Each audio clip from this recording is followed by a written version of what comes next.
Alhamdulillah, malam ini kita dapat bertemu dan berkumpul mengikuti pagelaran nada dan dakwah.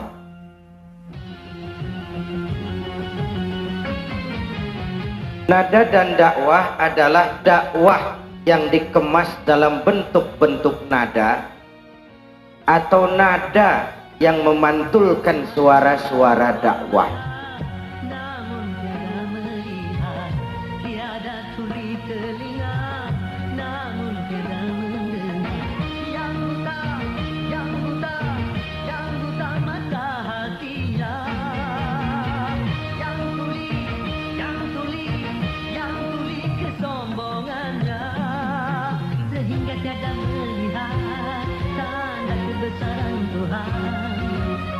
Tiada mendengar peringatan dari Tuhan.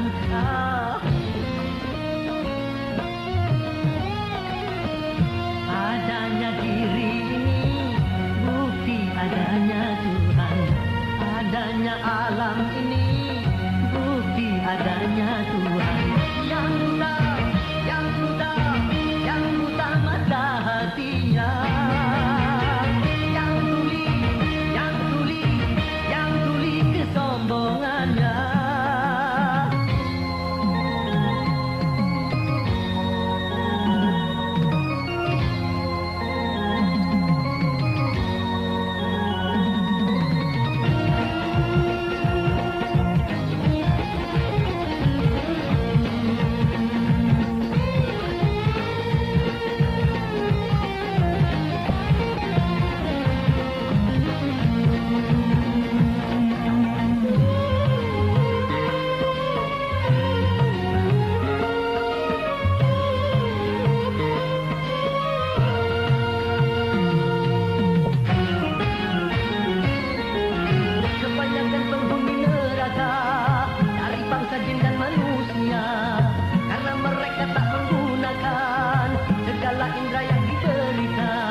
Tiada mendengar peringatan dari Tuhan.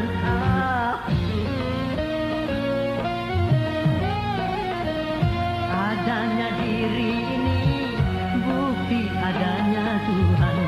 Adanya alam ini bukti adanya Tuhan. Yang buta, yang buta, yang buta mata hatinya.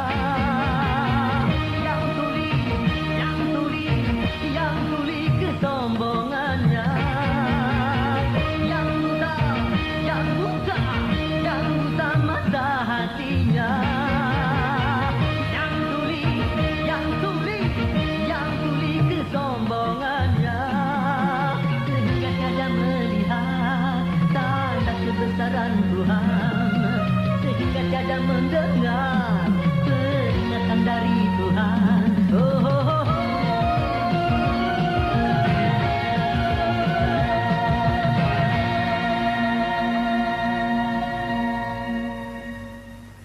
Sampaikan salam maaf saya kepada Al-Mukarram Kiai Ma'mun.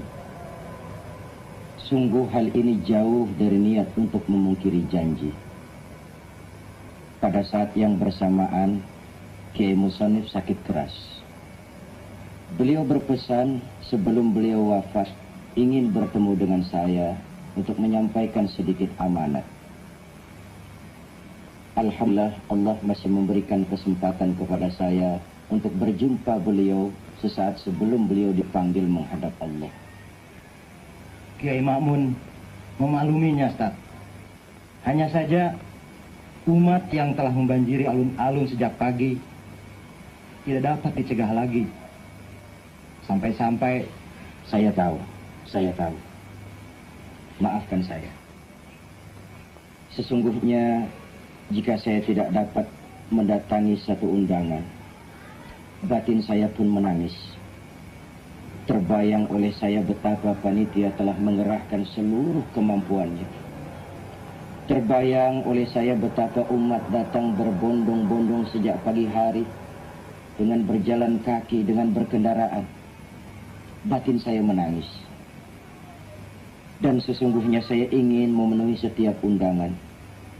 Saya ingin mendatangi setiap pelosok. Bahkan saya juga ingin menyenangkan setiap orang. Tapi saya manusia, punya darah, daging, dan tulang. Kemampuan saya sangat terbatas. Pandanwangi bagaimana, Ustaz Murad? Saya dengar badai sedang berkecamuk di sana. Ya, sebenarnya saat ini kami sedang resah, Ustaz. Karena begitu banyaknya anak-anak muda yang sudah berani melawan orang tua. Istri yang bertengkar terus dengan suaminya. Kakak dan adik saling menghunus pisau. Masya Allah. Sudah sejauh itu rupanya yang terjadi. Apa sebabnya, Ustaz? Karena anak-anak muda di Pandanwangi saat ini lebih tertarik untuk hidup bermewah-mewah, Ustaz. Misalnya saja mereka memaksa orang tuanya untuk membelikan sepeda motor. Sehingga orang tuanya harus menjual tanah mereka. Memang ada sebagian dari anak-anak muda itu yang pergi dari desa untuk ke kota. Tapi entah yang dikerjakan di kota itu apa. Kelihatannya ada memang orang-orang yang sengaja mempengaruhi mereka. Karena kenyataannya mereka-mereka itulah yang membantu menjual tanah orang tua anak-anak tersebut. Nah, untuk itu warga desa Pandanwangi sangat mengharapkan Ustadz untuk menasihati mereka. Cobalah selidiki lebih dulu siapa sebenarnya biang keladi semua ini. Persoalan ini tidak akan mudah diselesaikan sebelum kita tahu latar belakangnya secara pasti.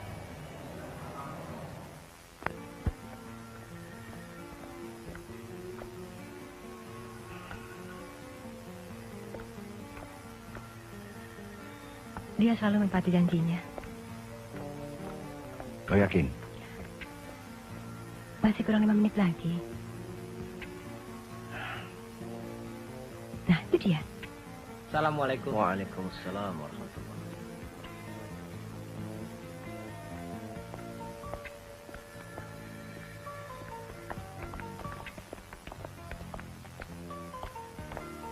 Assalamualaikum. Waalaikumsalam. Ayah saya. Roma.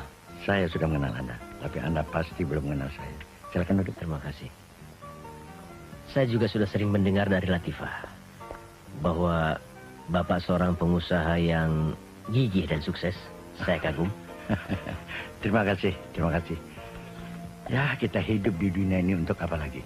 Kalau bukan untuk bekerja, bekerja dan bekerja. Saya pikir Anda juga begitu, bukan? Saya rasa semua orang begitu, Pak. Di samping untuk ibadah tentunya.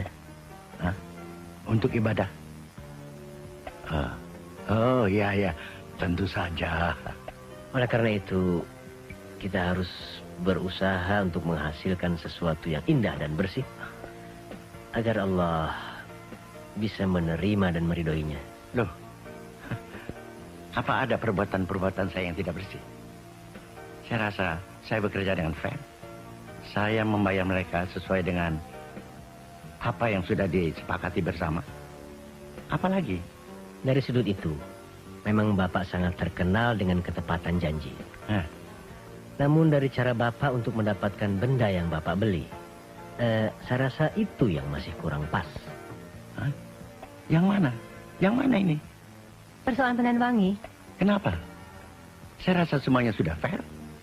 Ya, saya hanya sekedar menyampaikan amanat dari sahabat saya, Ustadz Zainuddin, bahwa tanah itu sebagian besar adalah tanah wakaf. Loh, mana saya tahu. Semua surat-suratnya beres. Dan lagi, saya mempunyai rencana yang sangat baik untuk kawasan itu. Saya akan membangun sesuatu yang sangat menguntungkan bagi penduduk desa Pandanwangi. Saya percaya dengan niat baik Bapak. Namun setiap niat baik harus disertai dengan cara yang baik pula. Bapak sangat tahu. Karena Bapak banyak kenalan yang tersebar di desa itu. Bahkan ada seorang yang hubungannya sangat dekat dengan Bapak. Orang yang saya maksud adalah Saudara Mursali.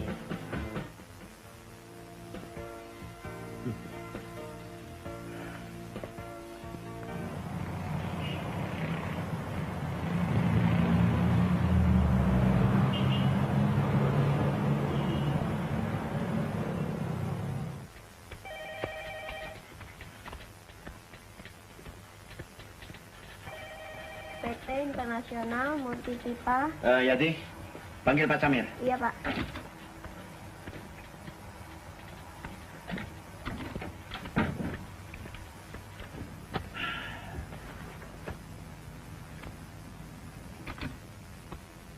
Meleset lagi pekerjaanmu. Mana jaminanmu bahwa orang desa itu akan tutup mulut? Aku sudah bilang jangan main-main sama tanah wakaf. Itu sangat sensitif. Coba sampai kalau wartawan tahu. Mampus kita. Mereka tidak dapat membuktikan bahwa tanah itu tanah wakaf. Surat-suratnya ada di tangan kita. Dan lagi, Mursali cukup berpengalaman dalam persoalan seperti ini. Tenang sajalah, Pak. Memang mereka tidak bisa membuktikan dengan surat-surat. Tapi saksi mata adalah orang-orang alim yang sangat dipercaya. Dan penduduk yang dipercaya pada mereka. Kita dapat menawarkan kepada mereka lembah di dekat sungai Cacing itu sebagai penggantinya. Kalau situasi menghendakinya. Loh, itu kan tanah kuburan. Tapi kita punya giriknya. Apa boleh buat? Wah, Ustad, Ustad. Assalamualaikum Ustad. Waalaikumsalam warahmatullahi. Ada apa, Dir? Musali dan kawan-kawannya sedang matuk tanah. Tanah siapa? Sekarang sedang ada di tanahnya Kang Ibrahim. Tolong Ustad ke sana. Kelihatannya mau ada keributan. Kang Ibrahim dan kawan-kawannya mereka semua bogolok. Baik, saya ke sana. Mau saya tinggal dulu sebentar. Silakan. Baik, Ustad. Istirahat saja dulu di sini. Ya, Ustad. Kami cuma disuruh matok. Jangan dihalangi kami. Tidak bisa, ini tanah saya. Tanah ini sudah dibeli. Kami tidak pernah jual. kasih lihat.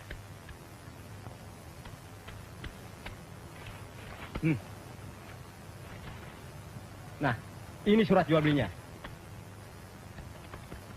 Ini tidak sah. Siapa yang jual? Si Ramdan. Siapa bilang tidak sah? Tanah ini adalah tanah warisan yang belum dibagi. Saya adalah anak tertua yang lebih berhak untuk menandatangani segala sesuatu tentang tanah ini.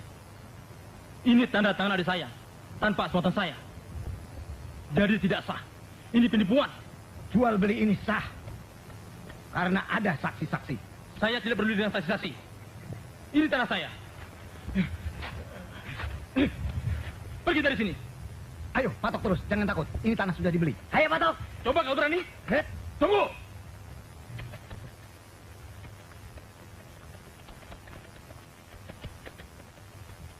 Saudara tidak bisa mematok tanah ini begitu saja. Kenapa? Dan ada urusan apa? Ustadz dengan tanah ini. Hak pemilikan tanah ini harus diselesaikan dulu. Siapa yang harus menyelesaikan? Saya. Saya mendapat amanah dari almarhum Ayah Ibrahim untuk membagi-bagi tanah ini pada ahli warisnya. Biar saya bereskan, Ustaz. Sudah, jangan Ibrahim. Sudah. Lebih baik kalian pulang. Ayo, pulang. Bubar. Besok kita bicarakan masalah ini. Kalau sampai besok belum juga beres, saya akan datang kemari lagi untuk mematok tanah ini. Dan kalian akan menjual saya lagi di sini. Sudah, ayo pulang.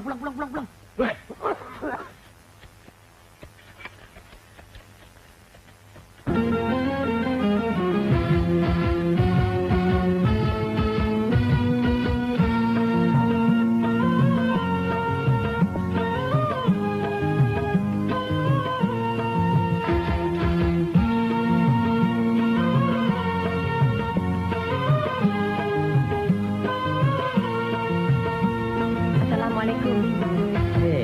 Memang sudah diatur dalam hidup. Bagaimana berhasil? Susah meyakinkan ayah dengan cara-cara bisnisnya yang kadang-kadang keterlaluan. Tapi di lain pihak dia memang berpegang pada aturan main yang benar secara hukum. Semua itu kan dapat direkayasa. Yang penting motifnya. Apa yang beliau lakukan itu bisa berbahaya loh untuk orang lain. Coba bayangkan. Seandainya saja... Saya tahu. Justru disitulah letak perbedaan pendapat antara saya dengan dia. Bahkan terkadang bisa meningkat pada pertengkaran. Tapi betapapun dia ayah saya, upaya saya terbatas. Meskipun akan terus saya lakukan.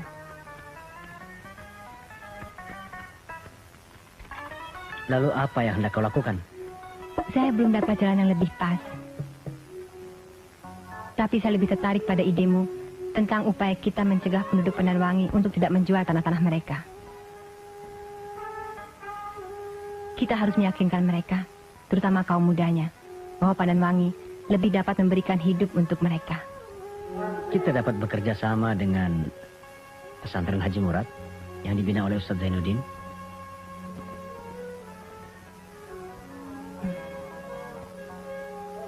Oke.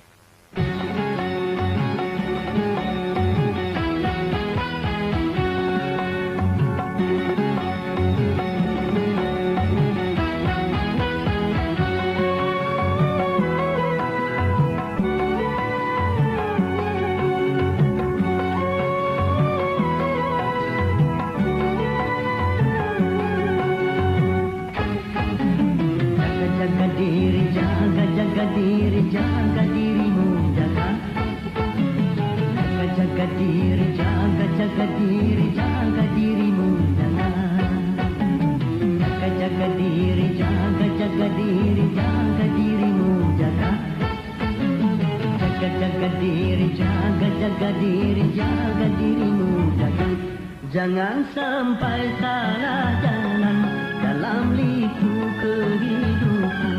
Jangan sampai jadi korban dalam kancah pergaulan.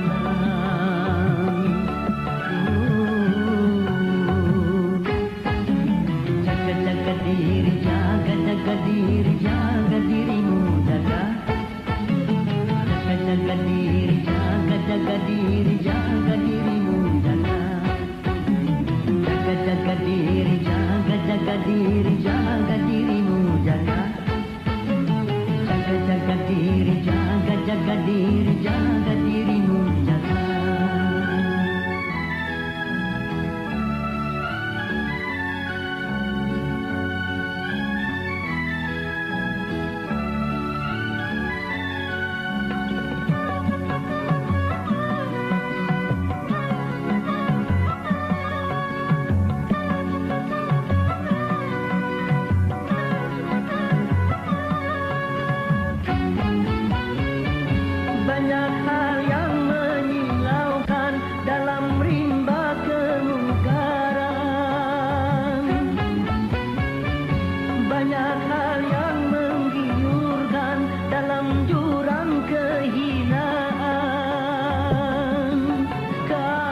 Hati-hati kan tertarik setengah mati.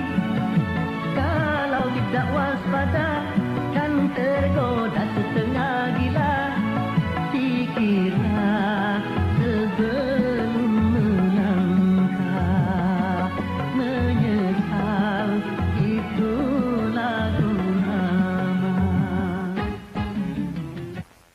Tanah wakaf. Jadi kita harus menghadapi dengan seluruh warga pesantren. Kalau persoalan ini tidak bisa diatasi, Pak Bustomi akan membatalkan rencana pembangunan pabrik itu dan akan menutup semua usaha yang menyangkut kita semua. Dia betul-betul panik. Sekali lagi, Bu. Jangan meminta sekali lagi. Apa kau? Jangan khawatir. Saya akan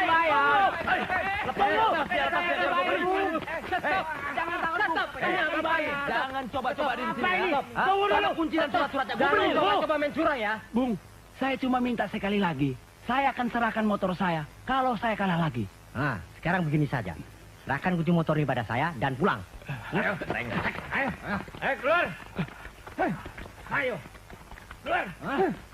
Ayo, main terusin. Ustadz baru saja pulang dari ujung pandang. Beliau perlu istirahat. Kalau sakit, bagaimana? Tapi kami sudah berjanji pada masyarakat di tempat kami, Ustaz. Kami mau menyelenggarakannya minggu ini. Dan masyarakat sangat mengharapkan sekali, Ustaz. Ya, tapi Bapak mestinya konsultasi dulu dengan kami yang ada di sini. Kalau untuk bulan Sya'ban nanti, apa masih kosong, Ustaz? Sekitar tanggal-tanggal 20-an. Barangkali masih bisa dijadwalkan. Coba saya lihat dulu. Jadi minggu ini tidak bisa, Ustaz? Tidak mungkin. Lihat tuh. Penuh. Hal seperti itu memang terjadi di mana-mana, Haji Murad. Seolah-olah memang disengaja agar rakyat ini jadi bejat moralnya. Mereka digoda dengan berbagai macam kesenangan duniawi yang untuk itu mereka rela mengorbankan apa saja yang bisa mereka jadikan sandaran hidup. Sementara itu, kemalasan berusaha semakin meningkat. Orang lebih suka menggantungkan hidup kepada nasib daripada berusaha dan berikhtiar sebagaimana yang diajarkan oleh agama. Tempat-tempat maksiat semakin subur dan bertambah saja, Ustaz. Kalau dulu minuman keras hanya dijual di restoran-restoran besar saja, sekarang ini di warung kecil di pinggir kampung pun sudah menjual minuman laknat itu. Dan orang sudah tidak malu lagi untuk bermabuk-mabukan di jalanan. Kalau begitu, suruh santri-santri senior terjun langsung ke masyarakat.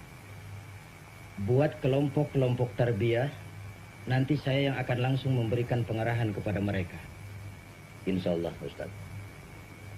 Oh ya, bagaimana Haji Samad? Ya, sebetulnya semua ini karena ulah anaknya yang ingin cepat kaya, Ustaz. Dan sejak peristiwa itu, saya minta Haji Somad untuk tinggal di rumah saja. Dan pekerjaannya sehari-hari sebagai nazir, saya minta bantuan Haji Abdurrahman untuk menggantikannya. Barangkali memang sudah harus begitu jalannya. Oh ya, insya Allah, hari Sabtu minggu depan kami akan mengadakan pertemuan kembali dengan pihak pembeli. Dan Haji Somad pun saya minta untuk hadir sebagai saksi. Insya Allah bulan depan saya akan ke sana bersama Haji Omar untuk memberikan pengarahan kepada para santri. Kami nantikan, Ustaz. Atur saja waktunya bersama Haji Sohaib. Alhamdulillah. Kami memang belum sempat membuat sertifikat tanah tersebut. Tapi Pak Haji Samsuri almarhum sebelum wafatnya telah mengikrarkan di hadapan kami semua tentang maksud beliau untuk mewakafkan tanah tersebut. Apakah saudara-saudara tidak percaya pada Kiai Mas'ud, Haji Satari misalnya, dan banyak lagi kiai-kiai yang lain? Oh, bukannya kami tidak percaya, Ustaz. Masalahnya kami berpegang pada aturan yang ada. Surat-surat kami sah dan ditandatangani oleh ahli waris yang sah pula. Kami faham. Tadi kan kami sudah beritahu masalah yang sebenarnya.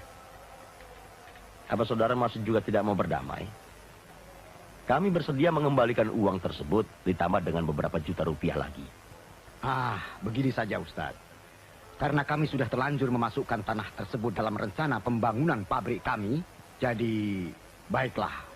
Kami terima uang pengembalian itu, namun kami akan memberikan ganti tanah yang lain yang lebih luas. Saya kira hanya itulah kebijaksanaan yang bisa saya berikan. Selebihnya dari itu hanya pengadilan sajalah yang berhak. Saya permisi. Assalamualaikum.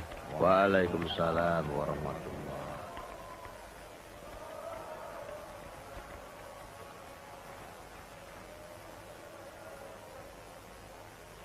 Saya kira tidak ada pilihan lain kecuali menerima tawarannya. Apa boleh buat? Saya malu sekali, Ustaz. Timpahkan hukuman pada saya. Apapun akan saya terima, Ustaz. Saya tergoda. Saya... Sudahlah, Ustaz. Ini pelajaran buat kita semua. Bertobatlah. Mudah-mudahan Allah mengampuni setiap kesalahan kita. 7 tambah 5 100. Oh, 100 gimana? Yang benar, Bang. 7 tambah 5 100. Mbak sakit nih. Tambah 5 100. Yang benar berapa? 7 tambah 5 100. 7 tambah 5 itu dia datang. Mukanya kayak monyet. Monyet. Monyet 2 3. Itu dia datang. Mukanya kayak monyet. Matanya 2, rambutnya merah. Stop itu, bro. Kabar apa, Abu? Wah, gawat. Sebentar lagi kita bakal kena gusur buat jalan tol. Digantinya cuma 1.500 per meter. Wah, gila. Mau revolusi apa? Coba kalau berani. Gua bacok betul. Berita dari mana, Pak Abu? Jangan bikin kita sesus. Tetapi katanya minggu depan akan ada yang bisa bawa petanya. Biasa, bocoran. Pokoknya kalau mau 5.000, boleh-boleh saja. Asal kita kompak. Mana mungkin. Kalau dari sana 1.500, paling naik juga 3.000. Ya, jangan mau. Kalau nggak berani, serahkan urusannya sama saya. Enak aja. Tanah nenek moyang kita cuma dihargai 1.500. Coba kamu pikir. Jangan mau, Mas. Jangan mau. Iya. Situ mau? Tidak. Tidak? Tidak mau. Karena warisan Ya, jual murah. pokoknya satu tidak mau. Semuanya tidak usah mau. Kita harus kompak. Iya. Yang aneh-aneh malah dijadikan model. Yang dilarang malah nekat diterjang. Di mana norma dan kaedah-kaedah moral tidak lagi mendapat perhatian yang wajar. Dalam kondisi semacam ini terjadilah proses peluncuran moral. Dan hampir di mana-mana kehancuran suatu bangsa dimulai dengan kehancuran moral daripada generasi mudanya. Oleh karena itu pemuda yang tekun ibadah ini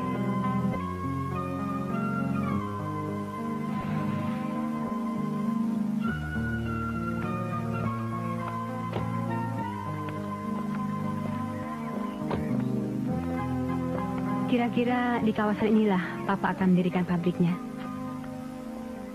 Sangat ideal memang. Tapi tanah ini belum seluruhnya bebas. Lalu, yang mana yang tanah wakaf? Saya kurang tahu secara pasti. Oh ya, minggu depan saya dan kawan-kawan akan melakukan studi tentang masyarakat Pandanwangi. Mudah-mudahan kami akan mendapatkan bahan-bahan yang bisa digunakan untuk meyakinkan masyarakat agar mereka tidak tergoda untuk menjual tanahnya. Kamu akan berbenturan dengan kehendak ayahmu tentunya. Pasti ada jalan keluarnya, insya Allah. Assalamualaikum.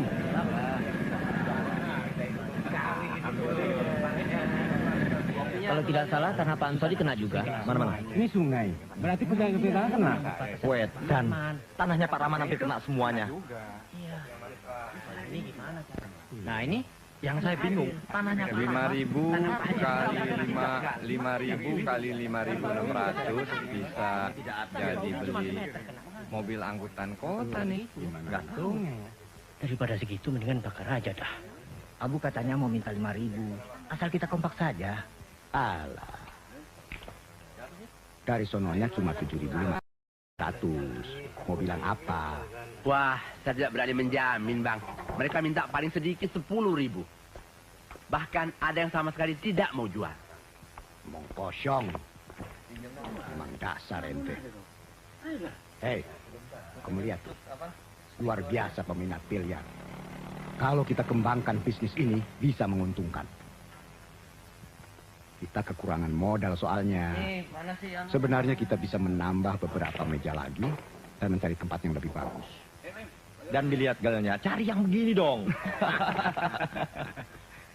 Rasa-rasanya kita sudah saatnya membuat disko di sini, Kang. Kenapa tidak? Rundingkan dengan ayahmu Jaja daripada punya tanah tidak terurus. 15.000 itu sudah cukup tinggi. Kamu bayangkan, kita harus membebaskan 10 hektar untuk taraf pertama. Belum taraf berikutnya. Belum biaya pembuatan pabrik, belum pengelolaannya, dan seterusnya, dan seterusnya. Apa nanti kata orang Korea? Itu sudah maksimal. Kalau begitu, kita harus mencari lokasi lain yang sesuai dengan anggaran kita, Pak.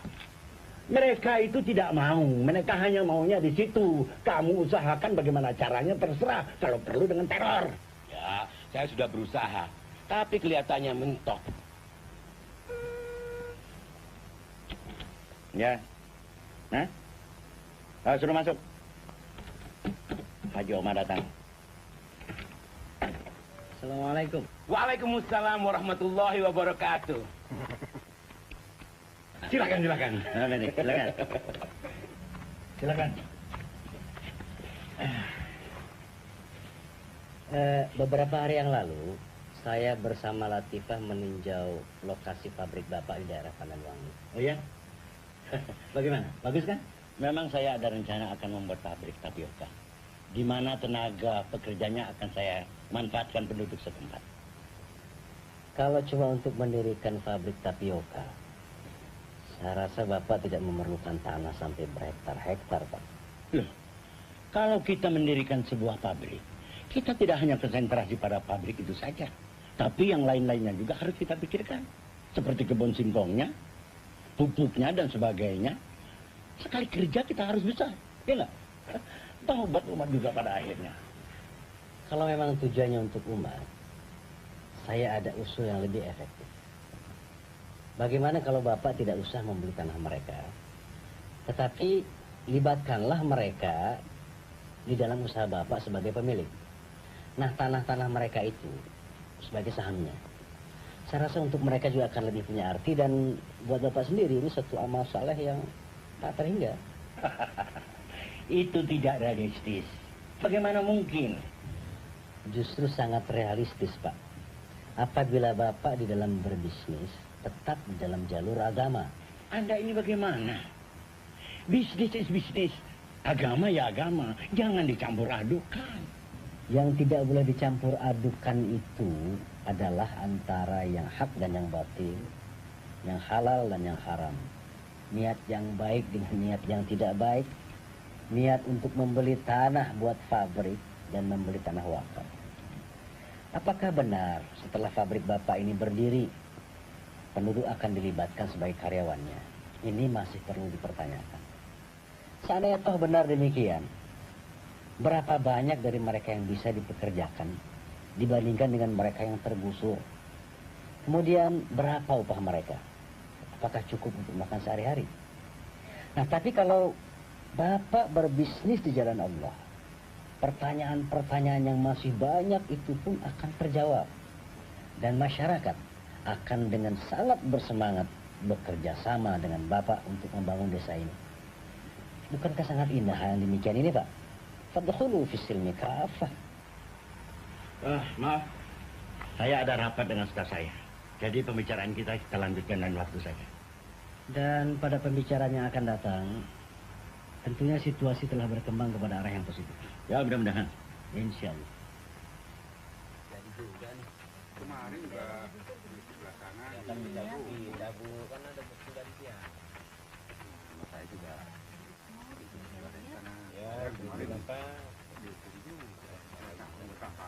Ada rencana mau dibuat apa, Pak? Wah, nggak tahu, Pak. Kami cuma disuruh ngukur-ngukur aja sih. Ini siapa lagi nih? Amin. Siapa namanya Amin? Amin. Manggil tuh, ya, saya di sini. Ini yang mana lagi nih? Ini di Dukuturi. Ini nggak kena. Nggak apa-apa deh. Tolong deh Pak Abu. Hah? Saya butuh sekali. Boleh deh. Catat.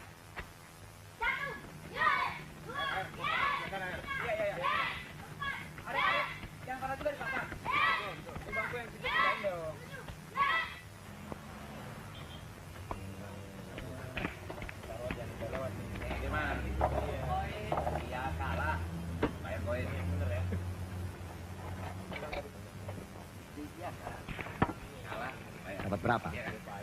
Belum banyak. Ada yang baru mencatat namanya, ada yang langsung menyerahkan surat-suratnya. Ya, kalau dijumlah, kurang lebih 1 hektar.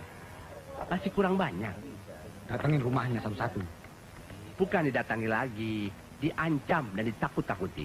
Tapi sabarlah, pasti terkumpul juga. Pengukuran, gencarkan lagi lah. Iya, tapi biayanya mana? Lama-lama bisa bangkrut kita. Mana dari pusat seret lagi.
Sekali la ilaha illallah sampai tetes darah paling penghabisan, tetap la ilaha illallah.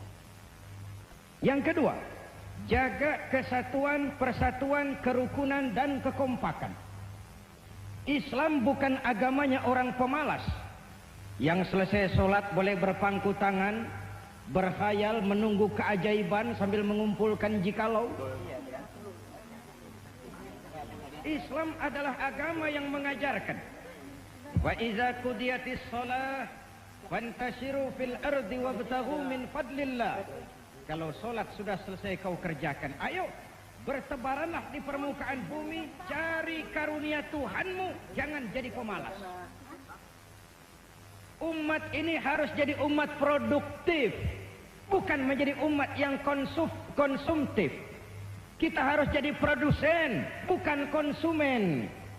Saya tidak melarang kalau ada yang mau jual tanah, silahkan saja. Tapi ketimbang tanah itu dijual, kalau memang ada konglomerat mau bikin pabrik di sini, lebih baik saudara join kerjasama. Wah, tanahnya saudara. ini namanya menghasut rakyat uangnya masukkan ke dalam untuk saling mencurigai sesamanya. Ini tidak bisa kita biarkan. Kita mesti laporkan kepada yang berwajib. Loh, kan memang betul. Sekarang ini banyak pemuda-pemuda kita yang keluyuran tidak karuan. Semalam di depan situ, hampir saja terjadi perkelahian. Gara-gara motor Sidul, nyenggol sepedanya Karim. Nah, Bapak rupanya juga sudah terpengaruh sama agitasi itu, Ustadz. Ini satu bukti bahwa hasutan Ustadz itu berbahaya. Saya bukannya terpengaruh, tapi ini memang kenyataan. Beberapa kali terjadi keributan di rumah biliar gara-gara taruhan. Iya nggak? Loh, itu karena di antara mereka ada yang tidak sportif dalam bermain, Pak. Mestinya Ustadz itu mengajarkan bagaimana supaya kita berlaku sportif dalam bermain. Sebab salah satu ciri orang beragama itu adalah sportif dalam bermain. Ya enggak? Terutama bermain biliar.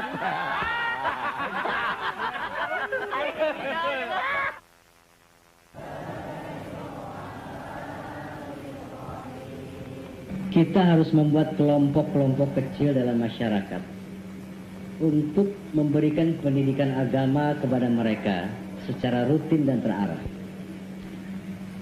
Tanamkan kepada mereka akidah Islamiyah yang jelas dan meyakinkan.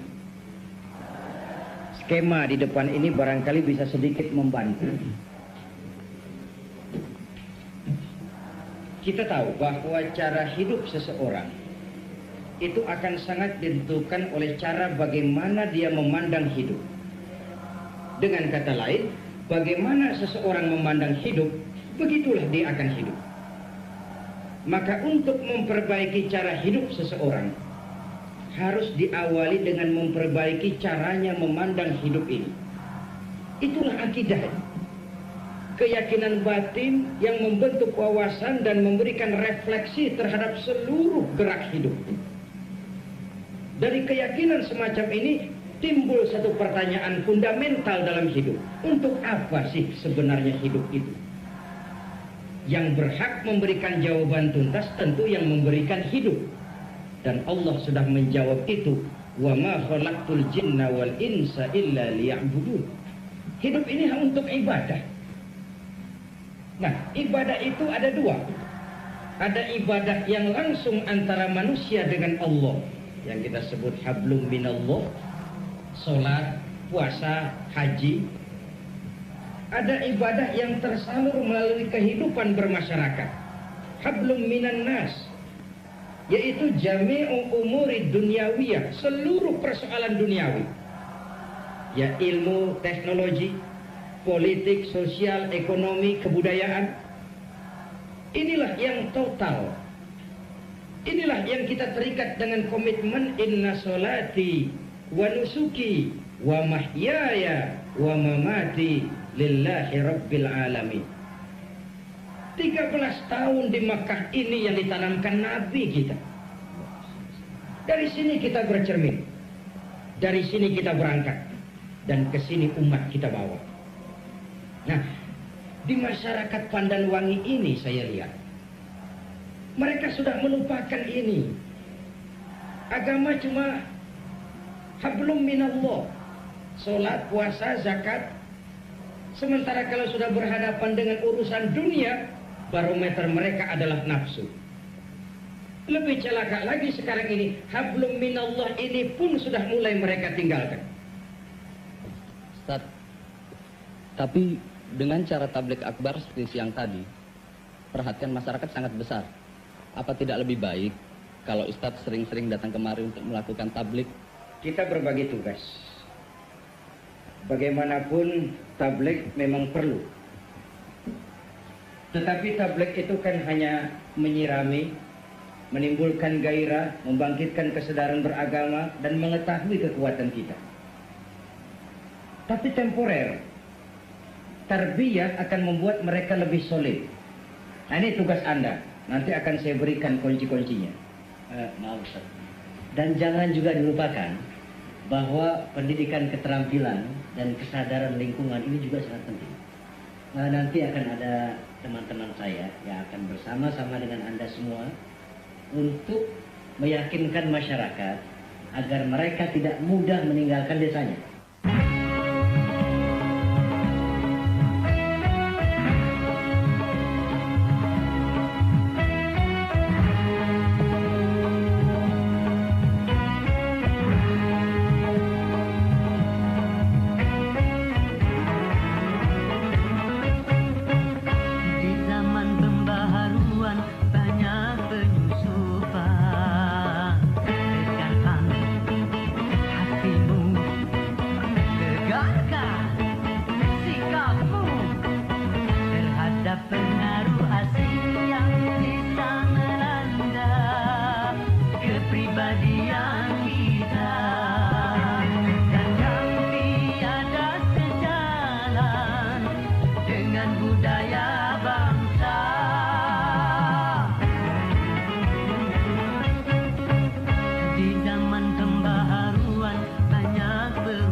Akan adanya penggusuran. Kalaupun itu benar, maka berita itu datangnya harus dari lembaga yang berwenang. Tapi kita lihat sendiri, petugas pengukur tanah sudah sibuk mengukur-ukur tanah, Bu. Itu bukan lagi desas-desus, tapi kenyataan. Belum tentu. Semua itu dapat direkayasa. Bahkan walaupun itu benar dan Bapak-Bapak tidak setuju, kita dapat mengajukan gugatan. Nah, bagaimana caranya menggugat nanti, Pak Hasrat akan menerangkannya. Assalamualaikum warahmatullahi wabarakatuh. Waalaikumsalam warahmatullahi. Ini baru tahap kedua. Mereka baru diberi pengarahan dan belum sampai tahap perencanaan. Boleh juga metode Ustadz Zainuddin? Kalau begitu, saya yakin sebentar lagi mereka akan menarik surat-surat tanahnya yang mereka sudah serahkan kepada si calon. Dan ini pasti akan menimbulkan kegoncangan dalam perusahaan ayam. Kau harus sudah memperhitungkannya. Tentu saja. Begini, nanti malam kita ketemu di rumah saya saja. Ada beberapa hal yang ingin saya tanyakan. Jangan malam ini. Saya ada janji untuk bertemu Ustaz. Bagaimana kalau lusa? Ya? Assalamualaikum. Ini namanya saudara mendirikan perusahaan di dalam perusahaan. Dengan kata lain, saudara adalah pengkhianat. Sabar, Pak. Tapi kita bisa memperoleh benih udang berkualitas tinggi dengan harga yang relatif lebih murah. Bohong. Dari data-data yang ada, banyak perusahaan-perusahaan yang bisa memberikan harga yang jauh lebih murah.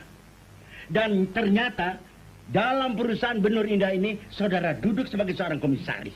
Tapi, Pak... Diam. Sebentar lagi perusahaan kita akan bangkrut. Kita harus menutup kerugian sebanyak 5,7 miliar. Dan leher saudara-saudara akan menjadi taruhannya.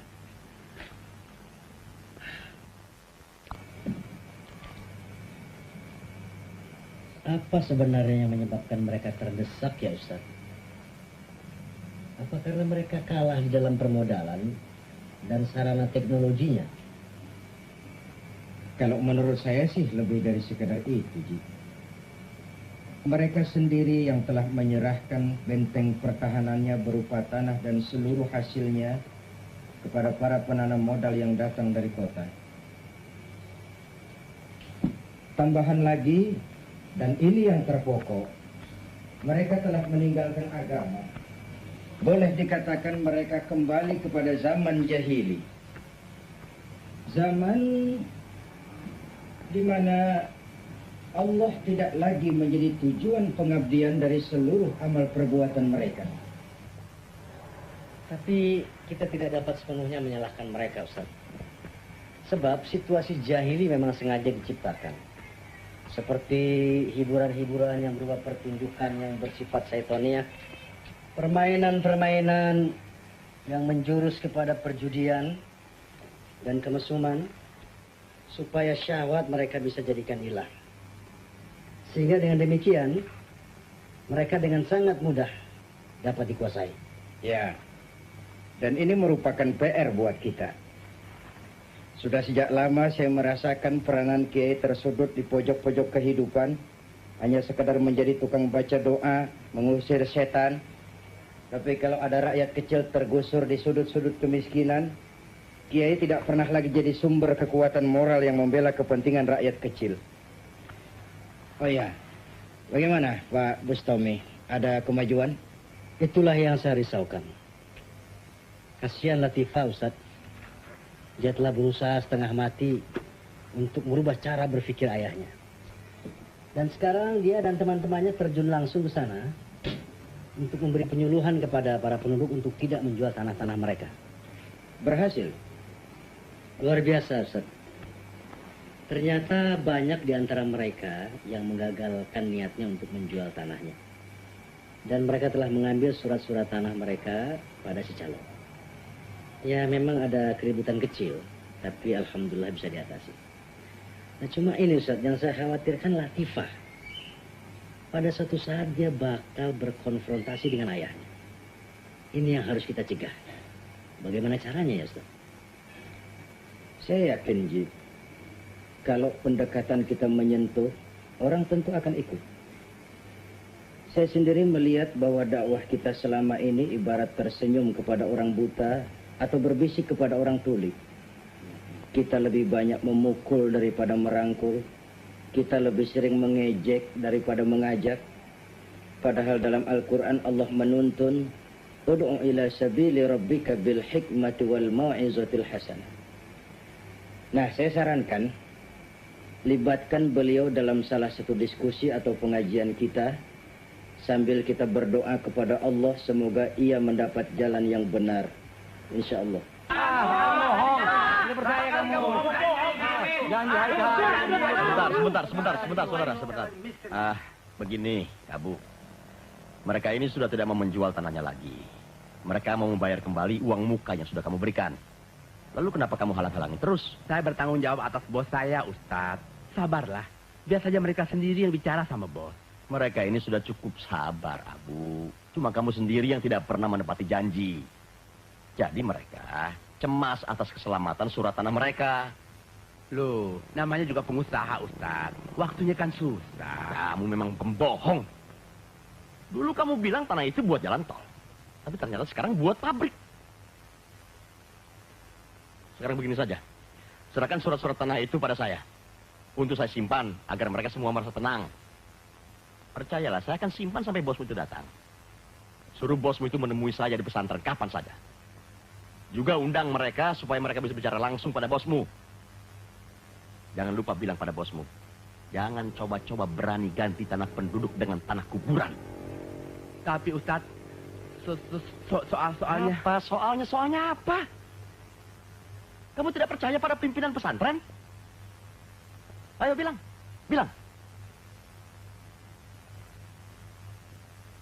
Atau saya serahkan persoalan ini pada mereka.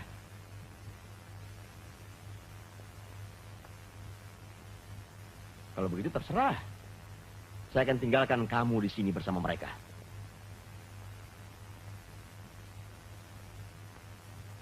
Semua surat-surat tanah mereka disita Haji Murad. Ini barangkali permainan si Abu. Kita mesti sediakan dana untuk menebusnya, bos. Prek, kamu saja yang goblok, tidak bisa mengatasi keadaan. Soalnya ini masa yang bicara, bos. Dan lagi, mereka ingin bertemu sendiri sama Pak Bustomi. Hah? Dari mana mereka tahu tentang dia? Tak tahulah itu, bos. Tapi semua orang di sini tahu bahwa proyek yang akan dibangun di sini adalah proyek PT Bustomi. Aduh, celaka.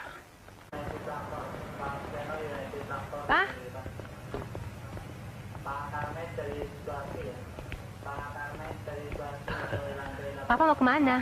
Mau ke Desa Pandanwangi, ke pesantren. Ada urusan yang harus Papa selesaikan.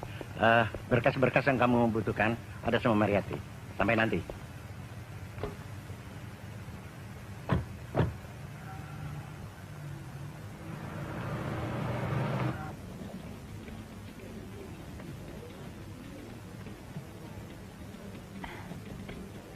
Assalamualaikum. Mbak Lili, jam teleponnya ya. Waalaikumsalam. Silahkan. Halo. Waalaikumsalam warahmatullah. Hah? Mana mungkin? Saya harus rekaman sekarang loh. Teman-teman sudah nunggu semua. Kelihatannya gawat. Tolong dampingi Papa. Siapa tahu ini jalan menuju kebaikan. Ya, betul ya? Assalamualaikum. Waalaikumsalam warahmatullah.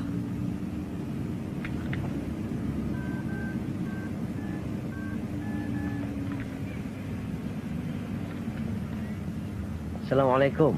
Waalaikumsalam. Dari mana? Oh, sebentar. Dari mana, Ji? Iya, Ustaz. Oh. Assalamualaikum. Di mana nih antum, Ji? Masya Allah. Gak mungkin, Ji. Ana udah mau berangkat tablik nih. Astagfirullah. Mau disumpahin orang sejagat. Wah, gimana ya? Tapi ini darurat, Ustaz. Datang ya? Insya Allah deh. Assalamualaikum. Astagfirullah. Ustaz, ini untuk yang kedua kalinya Ustaz mengagalkan tablik di sana. Kalau mereka menelepon nanti, katakan saya agak terlambat. Tapi insya Allah saya pasti datang. Nanti saya lagi yang kena semprot, Ustaz. Innallaha ma'as sabirin. Ya, ya, 10.000 rupiah. Abang saya juga punya gede ya. Loh, kita semua butuh dana untuk mengongkoti anak buah. Jadi ternyata kaki tangan Bapak telah melakukan penipuan yang sangat merugikan penduduk. Di mana Bapak telah menyediakan dana sebesar Rp17.500 per meter, tapi yang sampai di tangan mereka hanya Rp5.000 saja. Itu pun masih dipotong komisi lagi. Nanti dulu Ustadz, saya tidak terima atas tuduhan Ustadz bahwa saya penipu. Persetujuan ini dilakukan atas dasar suka sama suka. Saya tidak pernah memaksa mereka. Bohong. Kamu tidak pernah memaksa, tapi kamu telah menakut-nakuti kami. Dan kamu juga yang bilang bahwa proyek ini adalah proyek jalan tol. Memang kamu penipu. Jangan berbelit-belit. Akui saja atau saya hajar kamu. Tunggu dulu. Tunggu dulu. Tenang, saudara-saudara. Begini saja. Lupakan saja mereka-mereka itu. Biar urusan ini saya yang akan menangani langsung. Saudara-saudara kan sudah tahu bahwa harga tanah saudara-saudara itu sekian. Jadi saudara-saudara bisa langsung mengambil uang saudara-saudara ke kantor saya. Bagaimana? Setuju? Kami tidak akan jual, Pak. Kami akan olah sendiri tanah-tanah kami. Kami sudah tidak butuh lagi uang Bapak. Loh, saudara-saudara jangan begitu. Saudara-saudara juga harus mempertimbangkan kepentingan saya. Saya tidak hanya mengurus kepentingan saudara, tapi juga kepentingan pemerintah dan luar negeri. Tidak bisa. Pokoknya kami tidak mau. Kalau perlu kita ke pengadilan. Bapak hanya mementingkan kepentingan Bapak sendiri. Seharusnya Bapak memikirkan nasib kami orang-orang kecil, Pak. Pokoknya kembalikan tanah kami itu, Pak. Kembalikan. Kembalikan. Bapak tidak menginginkan pembangunan. Ayo.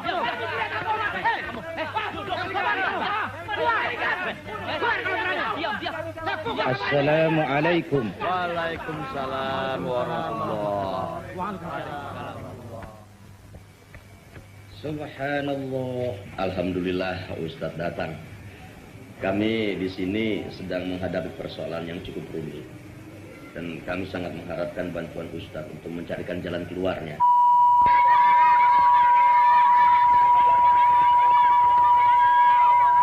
Kalau satu perbuatan hanya didasarkan kepada mencari keuntungan materi semata-mata, maka orang akan mudah terjebak untuk menghalalkan segala cara guna mencapai satu tujuan. Ukuran kebahagiaan lalu dilihat dari sejauh mana tersedianya materi itu. Padahal berhadapan dengan materi orang sama saja dengan minum air laut. Semakin diminum, semakin haus, semakin kering tenggorokan dibuatnya. Dan bukankah Nabi kita Muhammad sallallahu alaihi wasallam, beliau pernah berpesan, "Lau anna libni Adam wadiyani min zahabin labtagha lahuma thalisan wa la yamla'u jawfa ibnu Adam illa turab." Kalau saja manusia punya 2 ladang berisi emas, dia pasti akan mencari ladang yang ketiga. Tidak akan pernah penuh mulut manusia ini kalau belum ditutup dengan tanah membujur di liang lahat. Silahkan saja kaya, tapi jangan menghalalkan segala cara. Boleh jadi besar, tapi jangan monopoli. Jangan coba-coba berdiri di atas bangkai orang lain dan tersenyum di atas untayan air mata dan penderitaan saudara sendiri. Saya ada usul, Ustaz.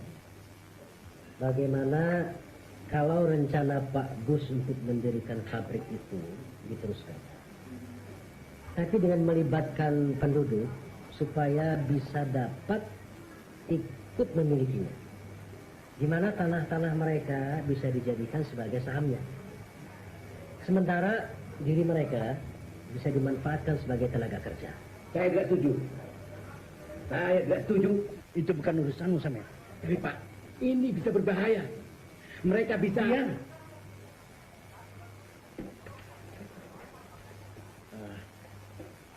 Pak Jumerap, tolong kembalikan surat-surat tanah mereka. Setelah mereka mengembalikan uang muka yang pernah mereka terima. Dan selanjutnya, Pak Haji bisa berhubungan langsung dengan saya.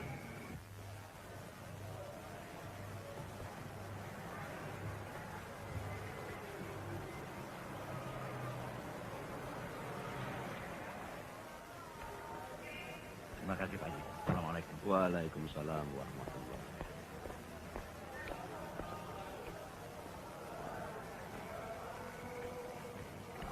Ada apa nyusul kemari? Saya memang ada urusan dengan pesantren ini. Urusan apa? Kenalkan dulu, ini teman-teman Iva.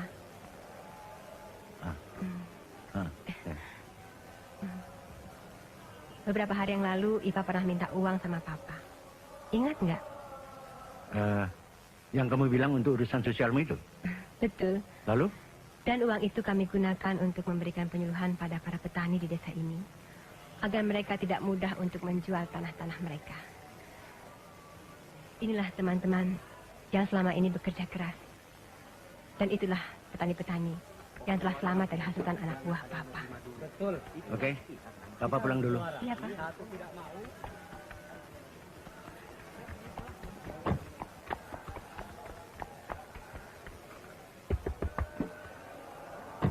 Jalan.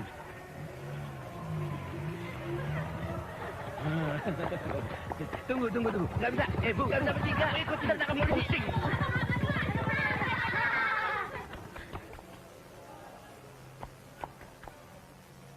Mana Pak? Ayo jalan. Ya.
Papa kecewa sama Iva.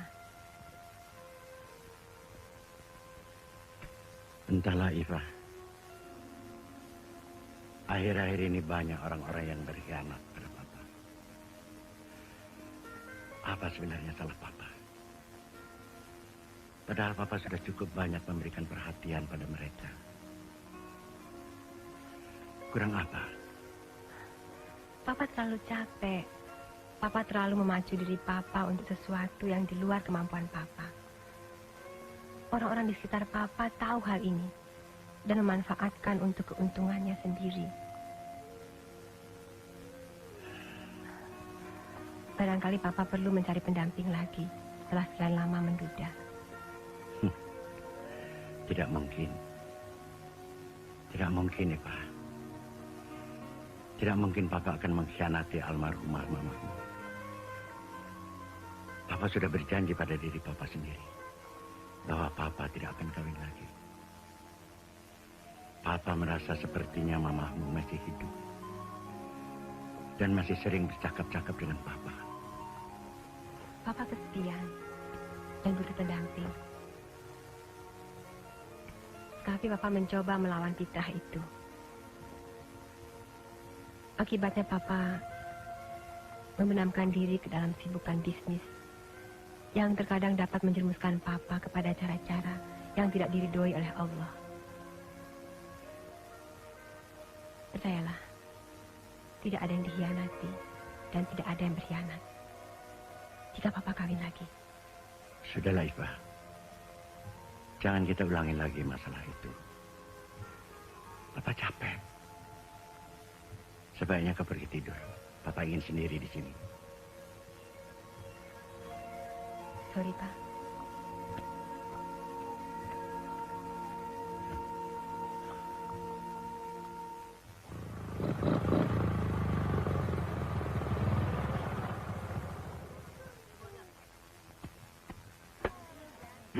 Gerakan mereka sudah mulai gila-gilaan. Mereka sudah terang-terangan mengutuk kita. Sekarang para santri sudah mulai turun ke rumah-rumah penduduk. Membuat kelompok-kelompok kecil. Belum lagi rombongan dari kota yang dipimpin oleh anaknya Bustomi. Mereka ternyata tidak hanya mengajarkan petani bersawah, tapi mereka menghasut untuk membenci kita. Bangkrut kita. Bustomi sendiri sama sekali telah memutuskan hubungan dengan kita. Syamir telah dipecat. Kita tidak bisa bersantai-santai terus. Kita harus segera mengatur siasat.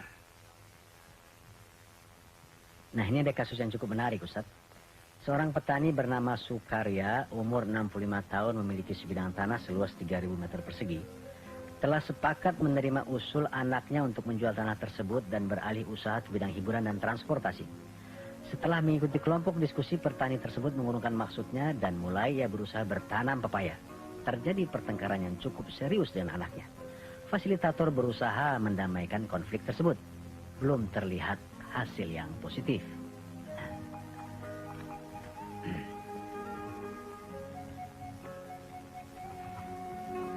Wah, ini perlu pembinaan yang terus-menerus kalau begini. Di mana-mana, Ji, modernisasi dan industrialisasi sering membawa proses pergeseran nilai. Dahulu, ketika listrik belum masuk desa, rumah-rumah memakai lampu minyak. Jika malam hari kita masuk ke desa, terasa hangatnya suasana beragama. Anak-anak muda membacakan ayat-ayat suci Al-Quran. Ibu-ibu menendangkan sholawat kepada Nabi. Tapi setelah listrik masuk desa, hilanglah alunan ayat-ayat suci Al-Quran. Tidak lagi sholawat dibacakan orang. Lalu televisi main besar-besaran, radio kaset main keras-kerasan. Kasus ini sedikit lain, Ji.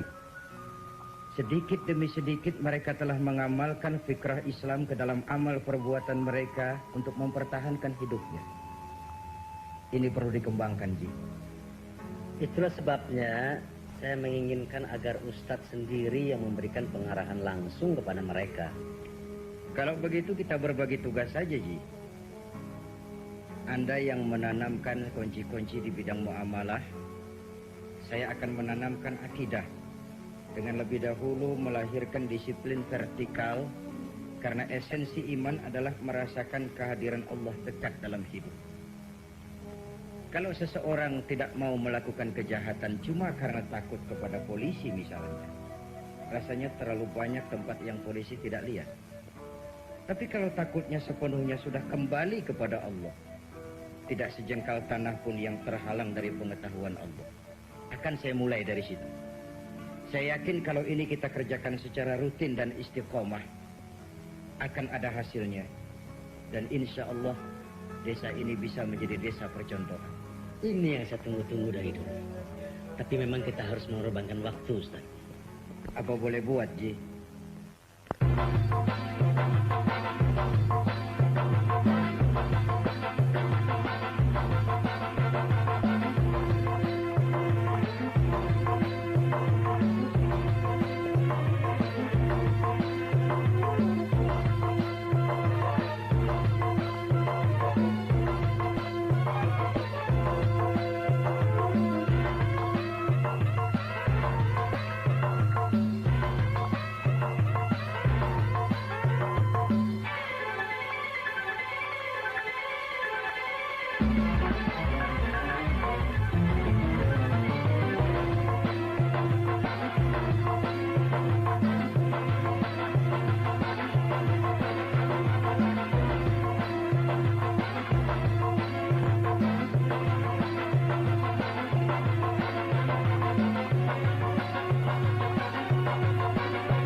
Teori kebajikan individu tidak dapat digunakan untuk mengatasi problema kemiskinan. Kelemahannya justru terletak pada asas teori itu sendiri, yaitu selera keinsafan pribadi. Padahal selera selalu dikalahkan oleh naluri yang fitri, yaitu kecintaan kepada harta dan keengganan untuk mendermakan dan mengorbankannya. Inilah yang diperingatkan Allah, wailul likulli humazatil lumazah alladzi jama'a malahu wa 'addadah yahsabu anna malahu akhladah. Celakalah bagi setiap pengumpat dan pencela, yaitu mereka yang menimbun-nimbun harta dan menghitung-hitungnya. Mereka menyangka harta itu akan membuat mereka kekal di dunia. Kalau sudah begini kondisi seseorang, keengganan beramal sosial pun muncul, dan nasib si miskin akan tetap terlempar di sudut kesengsaraan dan serba kekurangan. Di samping itu, teori ini juga tidak mempunyai kriteria yang tegas guna menentukan tingkat kewajiban maksimal yang diharap dapat menjamin kelangsungan dan terlaksananya apa yang mereka namakan amal sosial. Kita juga menolak pandangan yang menganggap bahwa orang kaya adalah pemilik mutlak terhadap harta kekayaannya, sehingga ia lalu bebas menyimpannya, bebas menghambur-hamburkannya sesuka hati, bebas memberikannya kepada siapa saja yang disukainya. Sungguh ini pandangan Qarun yang merasa bahwa harta bendanya adalah usahanya. Ia mengingkari kekuasaan Allah dan merampas hak-hak si miskin. Qarun dan seluruh harta bendanya ditenggelamkan Allah ke dalam perut bumi. Ini yang diingatkan Allah dalam surah Al-Kahfi. وَلَمْ تَكُنْ لَهُ فِئَةٌ يَنْصُرُونَهُ مِنْ دُونِ اللَّهِ وَمَا كَانَ مُنْتَصِرًا. Dan tidak ada baginya seorang penolong pun selain Allah, dan tidak juga seorang pembela. Kekayaan itu mutlak milik Allah. Dialah pencipta, dialah pemberi. Sedang kita manusia hanya mengurus dan memikul amanah dari kekayaan tersebut. Kita ini hanya sebagai wakil dari pemilik yang sebenarnya, yaitu Allah. Kita cuma diberi tugas untuk memelihara, mengembangkan, dan menggunakannya sesuai dengan batas-batas yang telah diperintahkan dan diridhoinya.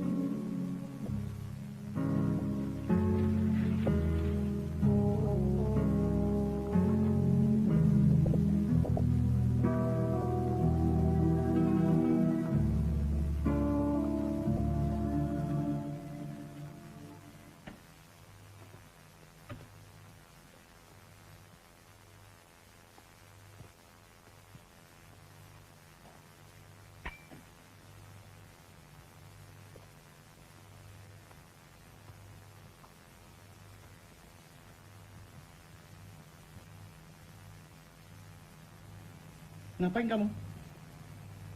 Kiblatnya ke sana, Pak. Sudah.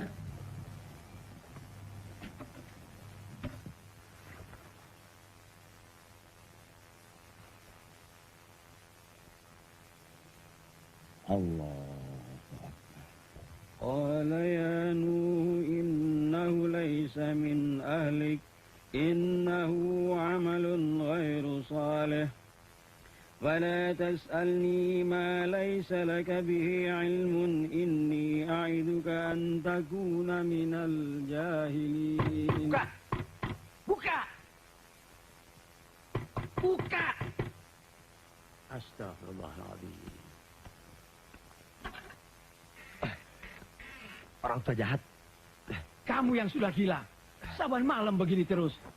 Mau jadi apa kamu, ha? Mau jadi apa? Kamu mempermalukan saya. Di mana surat tanah itu? Aku sudah bosan hidup melarat terus orang tua goblok.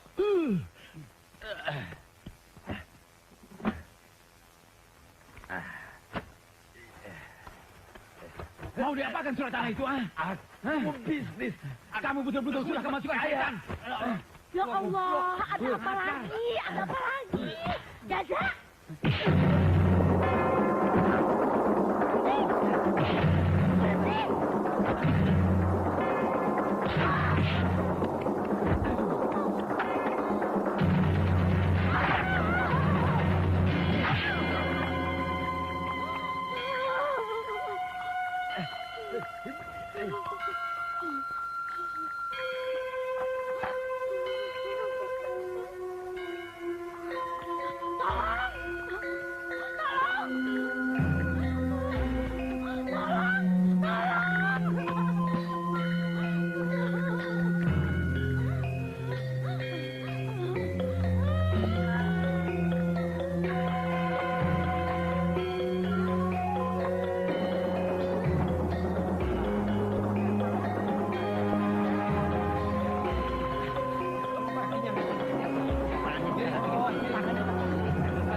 Semuanya berapa orang?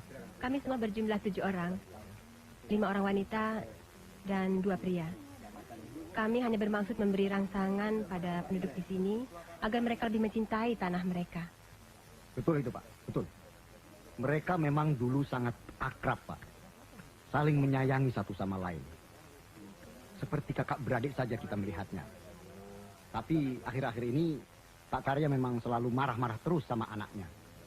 Semua orang tahu hal ini terjadi sejak mengikuti pengajian dengan anak-anak kota itu, Pak. Saudara tahu dari mana bapaknya sering marah-marah? Loh, Anaknya sendiri sering mengeluh kepada saya, Pak. Anak-anak dari kota yang pada berjilbab itu memang tukang menghasut, Pak.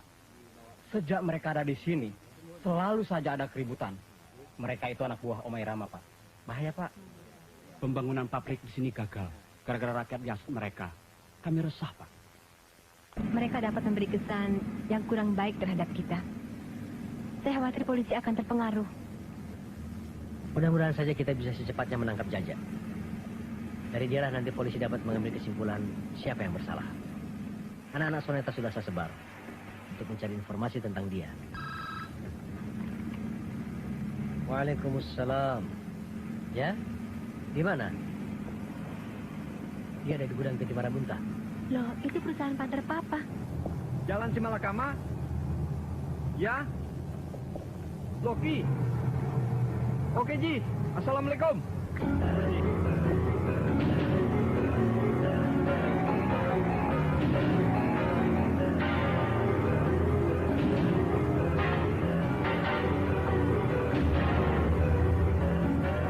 Kenapa dibawa kemari? Gila. Suruh pergi dari sini. Ini masalah pembunuhan, tahu? Gawat. Berbahaya. Ayo. Atasi dia. Bung Roma, apa kabar? Maaf, saya mau tanya. Apa ada anak muda bernama Jaja dari desa Pandanwangi datang kemari? Kenapa? Begini, Bung. Tadi malam di Pandanwangi ada peristiwa pembunuhan. Diduga pembunuhnya...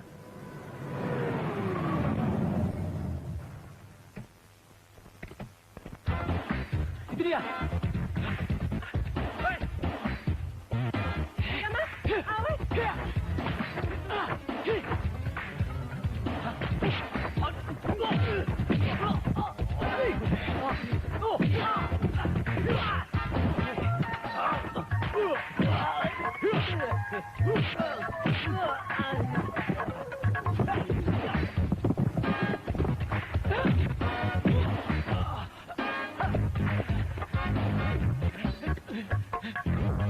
Polda Metro Jaya.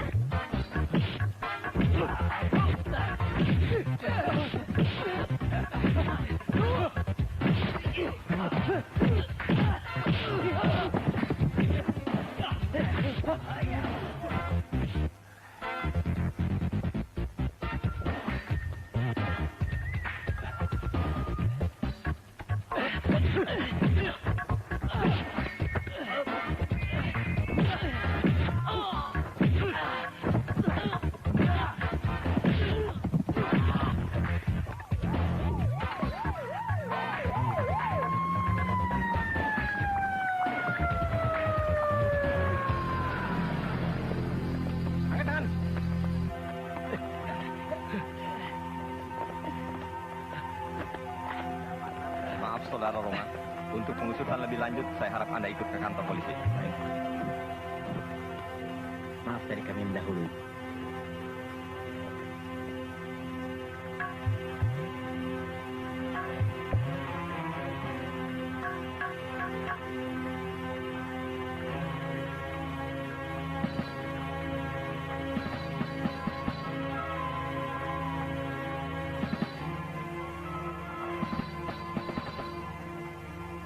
Selamat siang, Pak. Selamat siang. Saudara Roma, kami nanti masih membutuhkan kesaksian Anda di pengadilan. Insya Allah kami siap setiap saat, Pak. Kami permisi dulu. Silakan. Assalamualaikum. Waalaikumsalam. Assalamualaikum. Setelah saya notaris membacakan akte ini kepada para penghadap, para saksi, dan saya notaris menandatangani akte ini. Dibuat dengan 6 perubahan, yaitu 5 karena coretan dengan penggantian, dan 1 karena coretan biasa. Minota akte ini telah ditandatangani dengan secukupnya. Diberikan sebagai salinan notaris di Jakarta, Muhammad Tohiri, Sarjana Hukum. Nah, hadirin sekalian, semua sudah selesai. Tadi baru saja dibacakan akte pendirian Badan Hukum kita sebagai realisasi kerjasama antara masyarakat petani Desa Pandanwangi ini dengan Pak Bustomi dalam usaha mengelola anugerah Allah berupa tanah pertanian. Nah, sekarang kita tinggal serahkan semua pada Allah, maksud baik kita ini. Mudah-mudahan Allah Subhanahu wa taala melimpahkan rahmat dan ridho-Nya kepada kita semua. Amin. Bismillahirrahmanirrahim. Alhamdulillahi rabbil alamin. Hamdan yuwafi ni'amahu wa yukafi'u mazidah. Ya Rabbana lakal hamdu kama yanbaghi li jalali wajhika wa 'azimi sultanik. Allahumma salli wa sallim wa barik ala sayyidina Muhammadin wa ala alihi wa sahbihi ajma'in. Allahumma inna nas'aluka salamatan da'ima wa nas'aluka al-'afwa wal-'afiyah wa na'udzu bika min jahdil bala'i wa darkis syaqa'i wa su'il qada'i wa shamatatil a'da. Allahumma sahhil umurana وتمم تقصيرنا برحمتك يا أرحم الراحمين. ربنا آتنا في الدنيا حسنة وفي الآخرة حسنة وقنا عذاب النار. وصلى الله على سيدنا محمد وعلى آله وصحبه أجمعين. سبحان ربك رب العزة عما يصفون وسلام على المرسلين والحمد لله رب العالمين.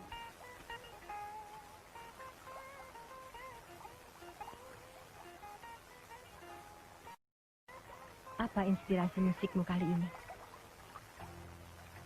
Aku tengah berpikir, bagaimana caranya mengimbangi kebudayaan asing yang kian melanda. Kau dapatkan itu? Insya Allah, aku harus. Lalu, apa rencanamu selanjutnya? Membantu mewujudkan angan-anganmu itu.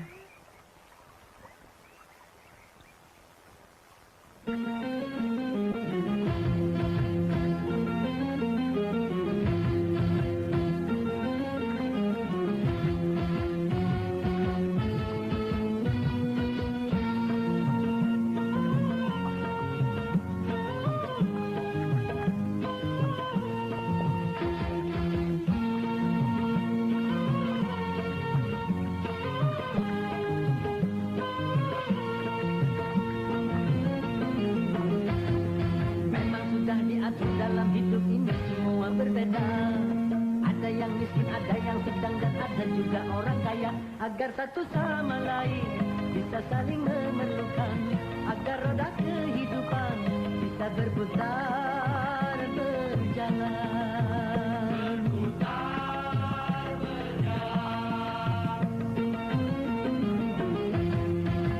Begitu juga dalam hal jabatan ada tingkatannya, ada yang rendah, ada menengah, dan ada yang tinggi pangkatnya.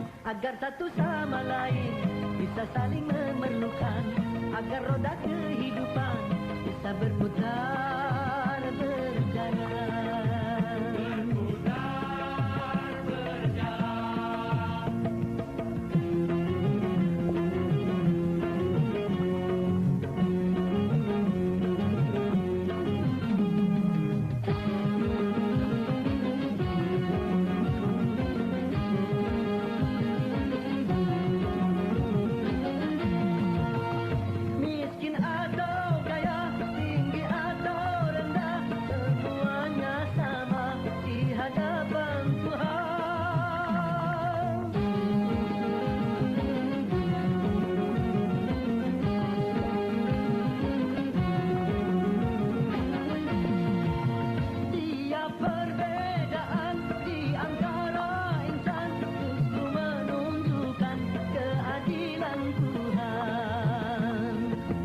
Semuanya konglomerat, pasti takkan ada pembangunan.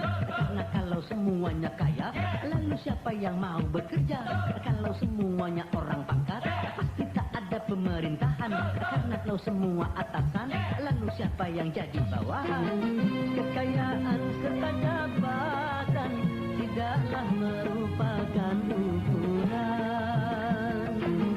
Hanya takwa dan keimanan, nilai manusia di depan Tuhan.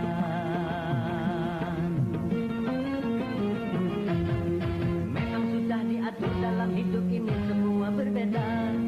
Ada yang miskin, ada yang sedang dan ada juga orang kaya, agar satu sama lain bisa saling memerlukan, agar roda kehidupan bisa berputar berjalan.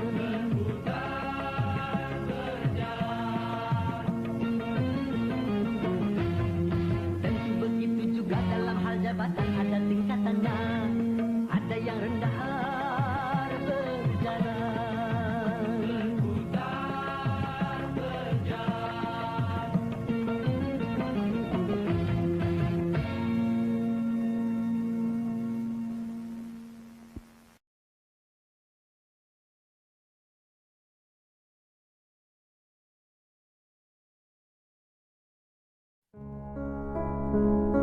Thank you.